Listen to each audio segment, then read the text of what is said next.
Hello everyone, and welcome back to another Destiny 2 video. It's been a little more than 24 hours since the initial news broke. Actually, it's close to 2 days at this point. And to have a chance to think about everything objectively is very nice, especially because we have some more information that finally came out. Paul Tassi, although I don't normally pay too much attention to what he's putting out, was an incredibly useful source throughout this time of, again, extreme uncertainty. So go give him a follow and some love. He was very useful in figuring out this whole kerfuffle. So there's just so much bad stuff that came out from today. Just the way these layoffs were implemented wasn't great. And it's only about 8% of staff, which might not sound a lot, but Bungie has around 1,000 employees, and they cut nearly 10% of those employees. So, they were missing revenue targets by 45%, and of course there was weak player retention after Lightfall.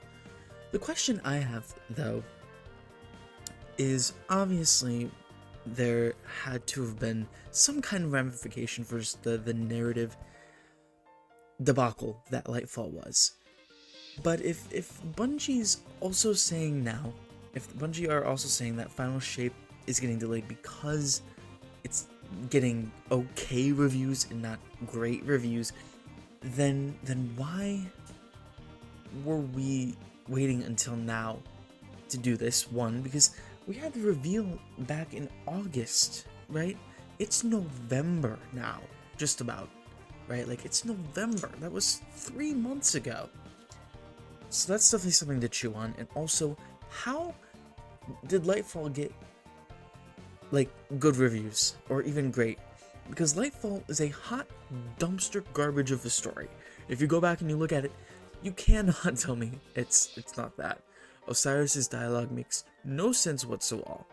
Rohan's death was so easily predicted, and his character literally meant nothing. He was a useless character. Well, okay, he did have a use. He saved us from the radio mast being used or whatever, but the point is that the fanbase had no attachment to Rohan, in the same way we might have had an attachment to Callus, right? There was no point in to kill him off. So again, like, how do they look at the story overall? And they were like, oh, this is good, we can put it out. They didn't care because, obviously, Bungie's a corporation, they're a company, and they care about money, because they probably looked at the pre-orders for Lightfall and they were like, oh, everything's dandy, so we can put this out. So clearly they didn't care about the narrative. They cared about the money, which is also something that's concerning. But when you're missing revenue targets by almost 50%, if we round up, 45 is 50, so I'm rounding up here, then yeah, you're probably going to push back that expansion and improve upon it and cut staff to consolidate. Because guess what?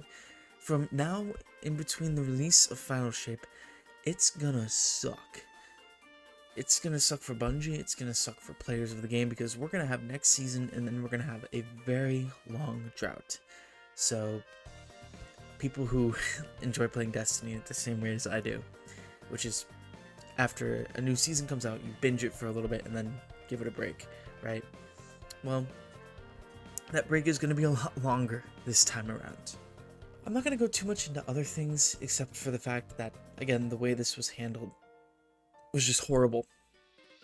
It could have been done so much better, and there could have been so much pain and suffering just avoided. And I really think there might be more to this story than we're getting right now. But NDAs are a thing, so it might be a while before we see anything else come out as far as, retaining any information as to what actually happened. And I think we have the full picture. It's just that the money wasn't there for Bungie, and that means, they have to push everything back. Something I was talking about with some friends is that this will in turn also hurt Bungie's reputation in the long run. Especially because Pete Parsons, and I really don't understand this, and it makes me angry. You know, on Twitter he was saying how great these employees are, and I'm sure they are. They were just not tenured, so that's why they got rid of, or, you know, maybe Bungie thought it would save them more money to get rid of these employees than other employees. And of course, I'm sure there's some employees who are so high up that maybe you cannot replace them or outsource like they're going to with some things. But the point here is that you're cutting employees either for cost or whatever, and not even like the team leads knew who was leaving. Again, it's just so bad. It's so bad. I really don't know where we go from here, and I think really Bungie has to outsource community stuff like twabs and whatnot, because no one's gonna want to work for them when they're just gonna lay off people after they essentially promised employees no layoffs and no restructurings. And you know, there might not be a restructuring going on, but there definitely were layoffs. So how are you going to hire people when they think, or at least have that thought in the back of their mind, like, I can end up like X employees did, right? Like these guys did. And that's true. It's something that I certainly would have in the back of my brain. So who knows? Back to Pete Parsons for a second. I'm sorry, I'm kind of rambling here, but he said the right people had to be kept for Destiny 2. So what does that mean? Does that mean everyone who was let go was the wrong people? And if that's true, Michael Salvatore is the wrong person to be around for Destiny 2. That is, I can't say what it is because I want to keep this video PG, but it's horse manure, basically, is what I'm going to say, because Salvatore has been with the company for 26 years, longer than I've been alive. My 23rd birthday is this month, so longer than I've been alive, this man has been pumping out music for Bungie. That includes back in the original Marathon days, back during Halo, of course, and of course throughout Destiny's entire history. And he's the wrong person. As much as I hope that this isn't true, maybe it does spell the end for Destiny. Like, you know, Salvatore's done all the music for Final Shape and maybe even some episodic things. And they're like, well, we can afford to let him go now because maybe after the episodes, Destiny is kaput. We don't know for sure, but it's a possibility. Something that we have to take into account, because honestly, as fans, all we can do is speculate. We had to wait for a gosh darn IGN article just to get confirmation that Final Shape was delayed until June. Bungie had not come out and said, hey, this DLC that you all pre-ordered months ago, or at least some of you pre-ordered months ago, right? At least 55 of you that we expected to. Yeah, we're delaying it by, give or take 5 months. Or sorry, 4 months. I don't know why I thought it was July, but it's June.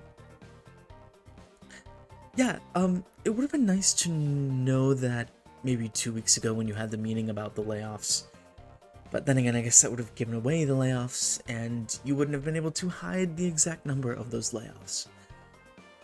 So, yeah, I was really excited for Final Shape. I really was. I thought maybe Bungie was going to get it together for the last act, the last major act for Destiny. But here we are again at this crossroad where something just goes wrong inevitably, and it's almost like you just can't win with Bungie. I don't want to be negative, because I think Final Shape could still be really awesome, and maybe this delay is exactly what it needs.